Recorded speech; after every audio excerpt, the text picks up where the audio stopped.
Nah kan kejadian, Bojan Hodak baru saja dipuji karena berhasil membuat pertahanan Persib bagus. Tapi saat lawan Persis Solo, Persib malah kebobolan 2 gol. Eksperimennya yang membuat saya terkejut. Seperti apa ceritanya? Saya beberkan di video ini.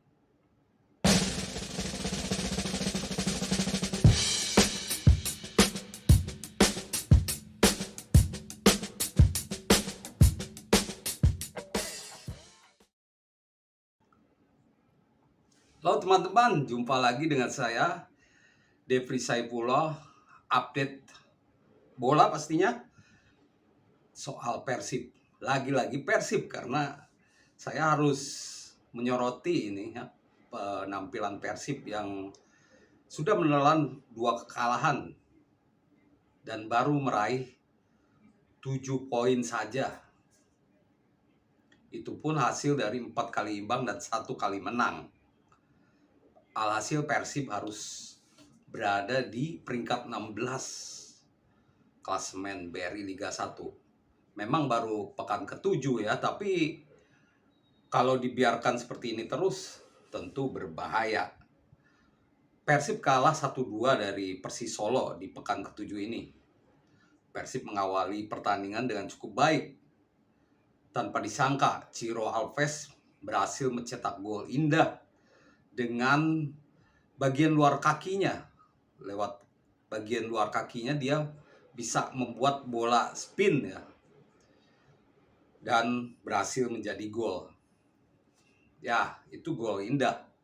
Tapi semua tidak berguna karena ternyata Persib kebobolan cepat lewat 2 gol dari Ramadan Sananta. Kita ulas ya, bagaimana Bojan Hodak merancang formasi Persib.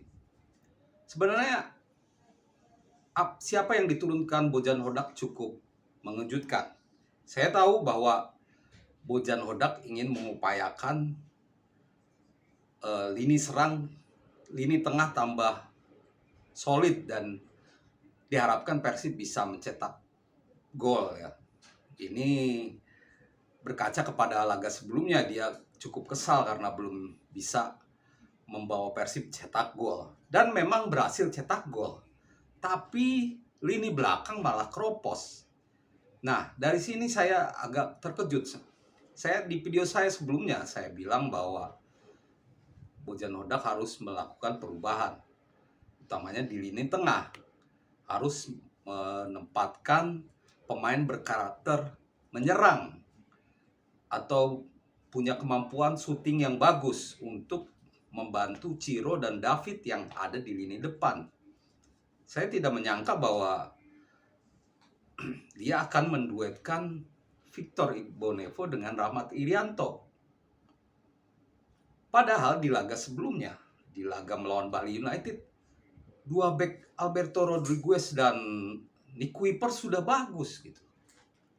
Ini eksperimen yang cukup mengejutkan saya. Maksudnya memang untuk membuat serangan Persib lebih baik, tapi ternyata yang terjadi malah berantakan.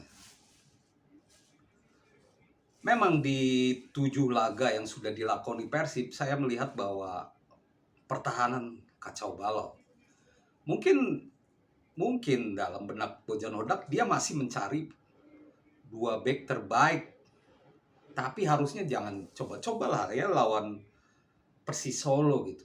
Harusnya kalau Nick Kuipers dan Alberto Rodriguez sudah main bagus di laga sebelumnya, harusnya dipertahankan sebagai bek tengah. Nah, yang perlu dirombak lini tengah.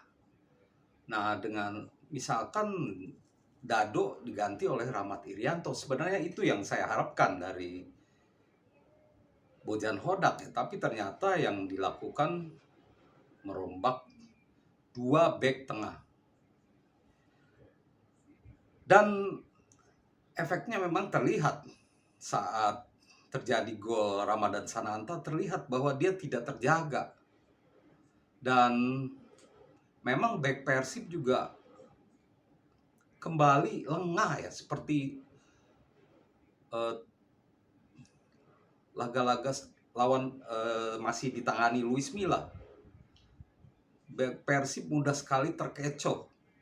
Lihat saja Mesidoro berhasil melepas umpan ya kepada Ramadan Sananta. Gol kedua juga dia kembali berhasil melepas umpan. Dan yang uniknya David da Silva yang menjadi back, bukan Victor atau Rahmat Irianto. Nah, saya tidak akan menunjuk satu dua pemain yang salah ya, jadi biang. Karena lini pertahanan itu harus kolektif. Jadi harusnya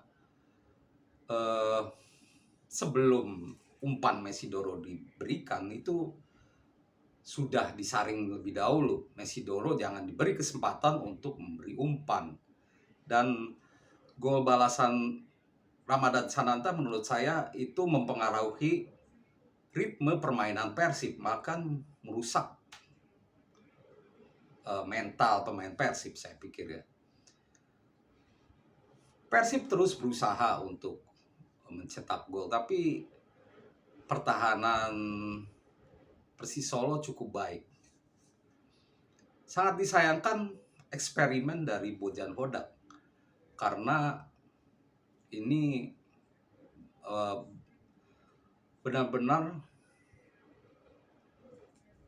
benar-benar membuat Persib kehilangan poin, sama sekali tidak dapat poin dari Persis Solo.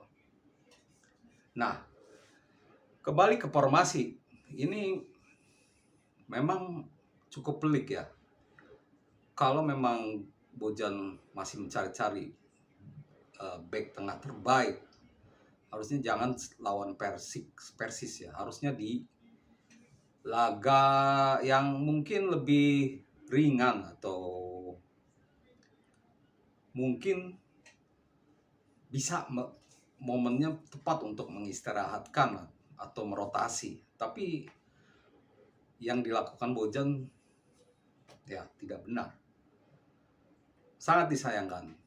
Dan kita juga melihat bahwa mental atau sikap pemain Persib juga cukup buruk ya.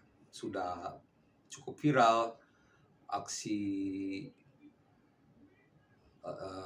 Maklok yang pura-pura jatuh, lalu dia juga dikabarkan melempar botol ke arah tribun penonton, lalu Ciro Alves mengacukan dua jari tengah kepada penonton. Ini sikap yang tidak baik, tidak positif menurut saya. Walaupun saya yakin pemain Persib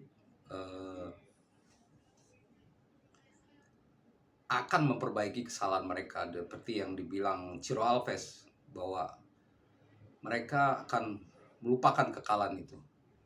Dan Bojan Hodak pun menyebut bahwa kelengahan pemain menjadi penyebab kekalahan Persib lawan Persis. Oke lah, ini baru 2 pertandingan, kita masih bisa memberi waktu yang lebih panjang kepada Bojan Hodak untuk memberi sentuhan terbaik untuk kepada Persib ya. Yang penting Persib harus fokus di laga berikutnya yang kalau nggak salah melawan Borneo FC ya, kalau nggak salah di pekan depan. Dan tugas Bojan Hodak tambah berat karena Beckham Putra dan Robby Darwish tidak bisa dimainkan. Nah, ini tambah pelik kalau sampai ada pemain yang kena sanksi. Saat ini kan si Putu Gede yang kena kartu merah ya. Diharapkan tidak ada pemain Persib lain yang kena sanksi karena sudah berkurang 2 pemain. Mau nggak mau, Bojan Hodak harus menggunakan atau memaksimalkan pemain yang ada seperti Rian Kurnia atau Abdul Aziz ya, bisa dimaksimalkan di laga berikutnya di pekan ke-8. Jadi saya pikir eksperimen yang terlalu berani dilakukan oleh Bojan Hodak. Harusnya sudah tahu bahwa dua back tengah solid, tapi dia malah menggantinya. Entah apa maksudnya, tapi ya ternyata tidak berhasil. Kita tunggu laga berikutnya dari Persib Bandung dan tentunya diharapkan bisa meraih hasil positif. Kalau tidak, berbahaya. Udah ada di posisi 16. Sedangkan rival-rival Persib ngacir. Demikian teman-teman, ulasan saya. Jangan lupa komentar dan klik like dan juga subscribe buat yang belum. Terima kasih atas perhatiannya dan salam olahraga.